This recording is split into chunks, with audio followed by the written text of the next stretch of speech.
আসসালামু আলাইকুম। সোনারং জোড়ামঠ এটি মুন্সিগঞ্জ জেলার টঙ্গিবাড়ি তে অবস্থিত। সোনারং স্কুল থেকে একটু পশ্চিমে একজোড়া মঠ রয়েছে। মঠ দুটি একই মন্ডের উপরে নির্মিত রয়েছে। পশ্চিম দিকে সুউচ্চ মন্দিরটি কালী মন্দির এবং পূর্ব দিকে শিব মন্দির, অর্থাৎ পাশাপাশি দুটি মন্দির অবস্থিত, একটি কালী মন্দির এবং একটি শিব মন্দির। শিব মন্দিরটি 1843 সালে এবং কালী মন্দিরটি 1886 সালে নির্মিত হয়।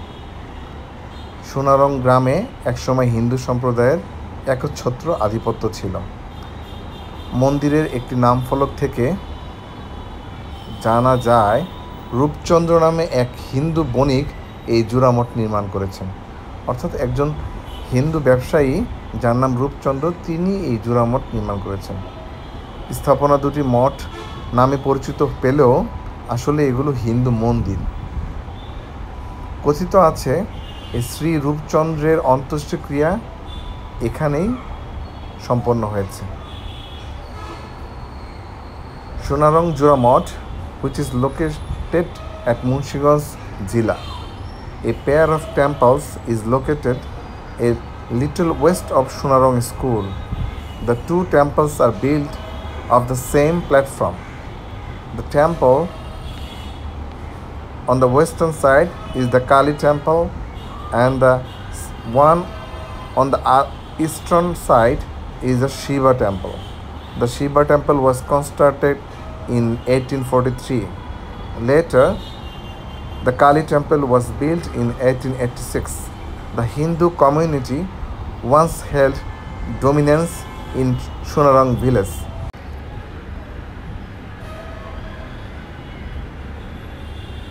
According on a plaque at temple, a Hindu merchant named Rupchandra was the builder of the pair of temples. Though known as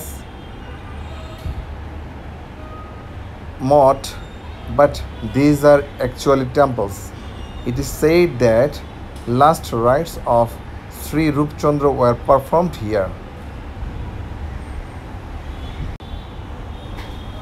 মন্দির দুটি আসলেই দেখতে অনেক সুন্দর এবং বেশ সুউচ্চ। ধারণা করছি প্রায় 134 মিটার বা 100 ফুটেরও অধিক উচ্চতা সম্পন্ন এই মন্দির দুটো। পাশাপাশি মন্দির দুটো দেখতে দূর থেকে কাছাকাছি একরকম মনে হলো, কাছ থেকে দেখলে ভিন্নতাই দেখতে পাওয়া যায়।